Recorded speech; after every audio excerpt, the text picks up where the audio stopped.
di ayat 9 dan 10 surah Bani Israil. A'udzu billahi minasyaitonir rajim. Inna hadzal qur'ana yahdi lillati hiya aqwam wa yubashshirul mu'minina alladzina ya'maluna shalihati anna lahum ajran kabira wa anna alladzina la yu'minuna bil akhirati a'tadna lahum azaban aliman. Artinya, sesungguhnya Al-Quran ini memberikan petunjuk kepada jalan yang lebih lurus dan memberi kabar gembira kepada orang-orang mukmin yang mengerjakan amal yang saleh, bahwa bagi mereka ada pahala yang besar. Dan sesungguhnya orang-orang yang tidak beriman kepada kehidupan akhirat, kami sediakan bagi mereka azab yang pedih. Kaum muslimin yang dirahmati Allah Subhanahu wa taala, di ayat ini Allah Subhanahu wa taala menjelaskan tentang fungsi dan tujuan Al-Qur'an diturunkan. Dan kita semuanya yakin, percaya bahwa Al-Qur'an diturunkan di bulan Ramadan. Syahrul Ramadan allazi unzila fihil Qur'an hudan linnas wa bayyinatin minal huda wal furqan. Bulan Ramadan adalah bulan diturunkannya permulaan daripada Al-Quran. Jadi permulaan turun Al-Quran itu di bulan Ramadan. Tepatnya ulama beda pendapat, ada yang 17 Ramadan, ada yang Lailatul Qadar. Tapi ada yang membagi Al-Quran turun bersama-sama 30 juz keseluruhan itu di malam Lailatul Qadar. Dari Lauh Al-Mahfud ke langitnya dunia atau Baitul Izzah. Kemudian turun dari Baitul Izzah kepada baginda Nabi Muhammad SAW, itu dimulai pada tanggal 17 Ramadan saat Nabi bertahanus di Gua Hira. Untuk apa diturunkan? Hudan linnas, untuk menjadi petunjuk bagi manusia. Karena manusia ini bodoh, tidak tahu jalan. Maka Allah berikan kepadanya petunjuk supaya tahu jalan dan supaya mereka tidak tersesat jalan dan mereka menjadi orang-orang yang mulia dunia dan mulia di akhirat. Nah, di ayat yang ke-9 surah Al-Isra atau Bani Israil ini Allah tegaskan inna hadzal Qur'an yahdi lillati hi aqwam. Sesungguhnya Al-Quran yang diturunkan Allah kepada kita itu memberi petunjuk kepada jalan yang paling lurus. Jalan itu banyak, dan semua orang yang mengikuti jalan itu menganggapnya paling benar. Orang-orang China tentu mengikuti namanya komunisme, pahamnya komunis. Orang Rusia juga seperti itu, Marxisme. Kemudian juga tempat-tempat yang lain ada namanya kelompok liberalis. Kalau kita adalah orang yang beriman dengan Al-Quran, maka kita adalah orang-orang yang beriman, disebut orang-orang mukmin. Nah, seluruh jalan kehidupan, isme-isme paham-paham kehidupan banyak. Al-Quran banyak menegaskan bahwa Al-Quranlah yang paling lurus. Harus kita imani. Sebagai seorang mukmin wajib beriman bahwa Al-Quranlah jalan yang lebih daripada yang lain. Pertama, keyakinan. Setiap orang beragama punya namanya akidah. Sesuatu yang kita yakini, yang kita terikat dan keyakinan itu. Contoh, umat Islam itu yakin akan mati. Setelah mati akan dikuburkan dan akan ada pertanyaan kubur. Ada siksa kubur, ada nikmat kubur di alam barzakh. Kemudian kiamat akan terjadi, kemudian dibangkitkan manusia pada periode yang kedua, lalu dikumpulkan di mahsyar. Kemudian menyeberangi Shiratal Mustaqim, kemudian sampai ke surga atau neraka. Itu dari penilaian Allah atas amal mereka yang kita yakini. Yang lain tidak punya keyakinan. Ada yang punya keyakinan pokoknya dari umat agama iki terus pokoknya cukup manut Gusti Allah selesai. Pokoknya manut Gusti Allah wis selesai. Kenapa? Dosane wis ditebus karo Gusti Allah. Gusti Allah nganti mati nebus dosane pengikute ngono-ngono kuwi. Ya terus nek Gusti Allah yang mati terus ngurusi sapa? Bingung nggih. Kalau Tuhane wis mati, terus sapa sing ngurusi? Bingung nggih ta niku? Bingung nggih. Ada yang Tuhannya adalah berhala-berhala, pohon-pohon, sungai-sungai, batu-batu dan sebagainya yang jelas. Konsep akidah Islam adalah konsep akidah yang paling jelas. Kemudian berikutnya hukum-hukumnya. Kalau kita ada hukum yang paling tegas dan paling jelas adalah hukum Islam. Hukum yang memiliki efek jerah yang luar biasa. Bagi siapa yang membunuh, maka hukumnya dibunuh.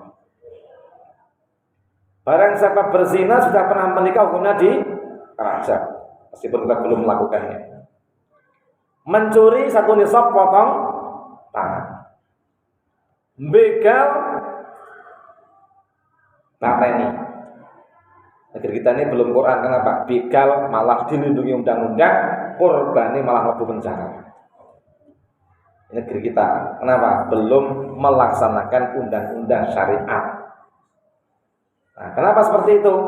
Karena banyak pemimpin yang tidak bersyariat. DPR orang bersyariat. Kenapa yang terjadi? Perampok, pembegal pada dalam Islam. Sopo sing mempertahankan hartanya, kemudian dia sampai matinya mati syahid. Kalau dia menang melawan perampok atau melawan begalnya, dia dapat pahala. Dia dapat pahala. Dia termasuk orang yang berjihad di jalan Allah. Siapa mati membela dirinya, dia ini mati syahid. Bela dirinya mati syahid, bela hartanya mati syahid, bela orangnya mati syahid, bahkan bela temannya juga mati syahid. Apalagi bela agamanya mati syahid. Ini yang konsep paling jelas, sehingga keadilannya jelas. Hukum kita Islam tidak tebang pilih, tidak tumpul ke bawah ke atas, tajam ke apa. Semua siapa yang melakukan kejahatan, meskipun putri baginda Nabi saja, tetap harus dihukum. Ini dalam Islam konsep hukumnya jelas. Kemudian konsep akhlaknya jelas, ngatur masalah akhlak, perilaku. Wong wadon kon menutup aurat dengan tutup yang benar. Orang mau ditutup separuh tok, apa seprapat tok, apa sing penting-penting tok, padahal semuanya penting. Ya toh? Jadi semua bagian tubuh wanita adalah aurat, tutup kecuali yang enggak disebut aurat. Wajah dan telapak tangan. Agar apa? Agar terjaga keamanannya dari kejahatan-kejahatan makhluk Allah Subhanahu wa taala, dan juga dia termasuk orang-orang yang menjaga kehormatannya di hadapan Allah Subhanahu wa taala. Aurat yang terlihat bahkan ditampakkan pada orang lain sampai membuat Pak Ridwan tidak bisa memejamkan mata. Nah, itu. Ketika pokoknya begitu. Ini besok aurat itu akan dibakar oleh Allah Subhanahu wa taala.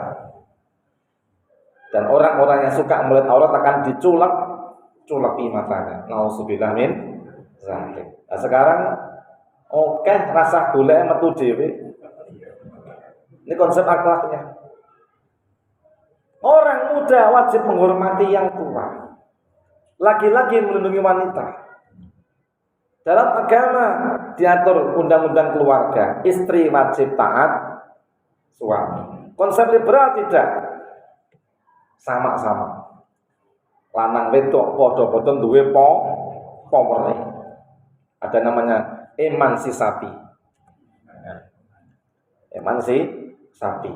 Nah, akhirnya gak ono regane lanang wedok, akhirnya lanang randedet dipijak harus yang wedok. Minggat. Nah, rantai kehormatan. Islam menegaskan kewajiban-kewajiban seorang istri dan suami dengan jelas. Tidak ada yang dikalahkan, tidak ada yang dimenangkan. Semua adalah aturan untuk kemaslahatan hidup di dunia dan kemaslahatan hidup di akhirat. Nah, Undang-undang sosialnya jelas, ekonomi jelas. Ya. Undang-undang perdagangan jelas. Orang tidak boleh menipu. Utang kudu nyaur. Nah, Yahudi tidak, Yahudi itu nek utang karo padha Yahudi wajib nyaur, karo orang Muslim enggak harus nyaur.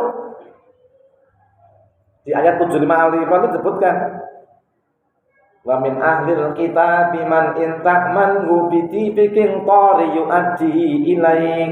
Ahli kitab itu ada yang kau amanahkan berupa hutang ataupun pinjaman kepada mereka, harta yang banyak kembali. Tapi ada yang cuma sebentar balik-balik nara ditolake duncet ngantek kalau bang sebut gak dikembalikan. Kenapa? Mereka punya keyakinan bahwasanya menipu orang luar Yahudi atau luar Nasrani itu adalah halal. Kita umat Islam itu tidak boleh mendolimi siapapun. Orang kafir gak boleh didolimi. Kita tidak boleh ngapusin non Muslim. Dan saya nek nonton aurate wong muslimah itu ora Ridwan. Ora ento. Nek aurate Julia Robert yo ora ento. Aurate sapa wae wong Islam ora entuk nyawang gitu loh. Ora kok dipilih, wah iki muslimah ora entuk ditonton. Non muslim boleh. Zina karo muslimah haram. Zina karo Mercedes halal. Enggak bisa, semuanya haram. Nyuri tempatnya siapapun haram. Mendolim siapapun itu haram. Jadi enggak boleh kita mendolimi. Islam yang paling benar-benar komprehensif, paling humanis tentang hukum-hukumnya. Ada ditolimi. Nah, dikatakan ini sebagian daripada yang disebutkan adalah yahdi lillati hiya aqwam. Menunjukkan jalan yang paling lurus. Wa yubasyirul mu'minina alladziina ya'maluna shalihat anna lahum ajran kabira. Dan memberi kabar gembira kepada orang-orang yang beriman dan mengerjakan amal-amal yang saleh, yaitu melaksanakan aturan-aturan yang telah ditetapkan Allah pada amal saleh. Bahwa siapa yang mentaati aturan agama dari A sampai Z, isine saka Al-Fatihah tekan surah An-Nas dilaksanakan kabeh, itu ora mung sekedar selamat neng dunya, selamat akhirat. Neng apa? Sik dikei namanya ajron kabira, pahala yang besar berupa jannah. Saya ngaten, sok pamane jenengan kula niku mati, pilih neraka napa pilih masjid riyadhah? Tak boleh mana? So nek jenengan kula sedo, nah jenengan pilih dilebokke neraka apa transit neng riyadhah kene wae?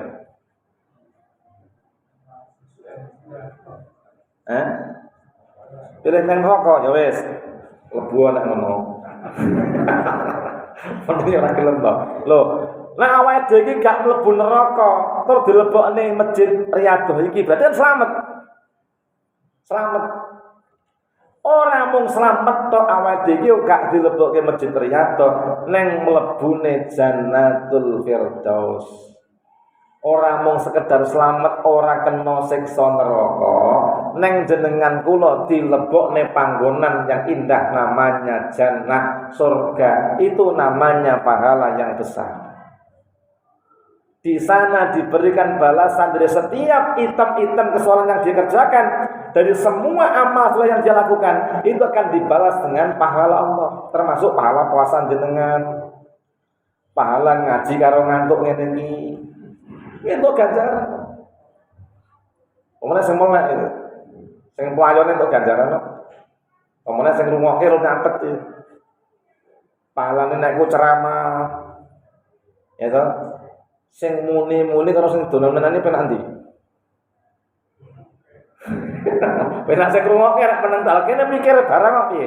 Sinau ning nganti 17 tahun. Nah itu. Ya zaman Pak Ridwan kene ngerti cek jongko sinau terus mendino nanti tekan tuwek sinau lan terus ya to niki. Nah itu ya pahalane jenengan mau ngetokne sedekah nggih buka bersama, sesuk ngetokne sahur sik macam-macam ana ganjarannya. Nah Jadi nggak sekedar kita cuman selamat, ngeten loh. Ada tiga nikmat yang dunia urip tekan semuanya memberikan merasakan nikmat-nikmat, kebahagiaan, terus nyawang dunia saisine. Wah, besok mati gak diseksa wis aman. Gitu. Aman. Nah, kita ternyata arep dilebokne tempat sing luwih nikmat timbang dunya. Arduha samawati wal jembari sak jembari langit lan bumi. Itu kan orang yang beriman kan taat. Neng wa innal ladzina la yu'minuna bil akhirati a'tadna lahum lan sapa wong sing ora gelem beriman, moh percaya karo Al-Qur'an, tidak mau mengimaninya dan tidak mau mengerjakan amal-amal yang dituntut Al-Qur'an. Tentu jelas ora gelem iman Al-Qur'an jelas. Allah mengatakan, nah, bahwa innal ladzina la yu'minuna bil akhirah, wong sing ora beriman kepada kehidupan akhirat, jelas gak iman Al-Qur'an. Nek wong ora ndek iman karo Gusti Allah, ora ndek iman kepada Al-Qur'an, wis mesti ora gelem ditata. Uripe sakarepe dhewe. Hidupnya hedonis neng donya wong sing digoleki mung kenik mata. Salat ora gelem, pilih mancing. Sama mancing itu rekoso loh janjane. Ya toh? Mancing janjane rekoso, ngenteni nunggu ngali melik-melik nganti ngantuk, kau tegesan, conyok barang. Nah entuk seneng ra entuk misuh-misuh. Ini wah enak janjane itu. Ana sing senengane toreng, terus kesel loh jane iki. Nah, hidupnya cuma menikmati kesenangan. Nggak mau beribadah, padahal kita nggak dilarang itu, mau mancing monggo, mau touring monggo, mau climbing monggo, mau singing monggo, sing penting gelem taat karo Gusti. Semua yang mubah silakan.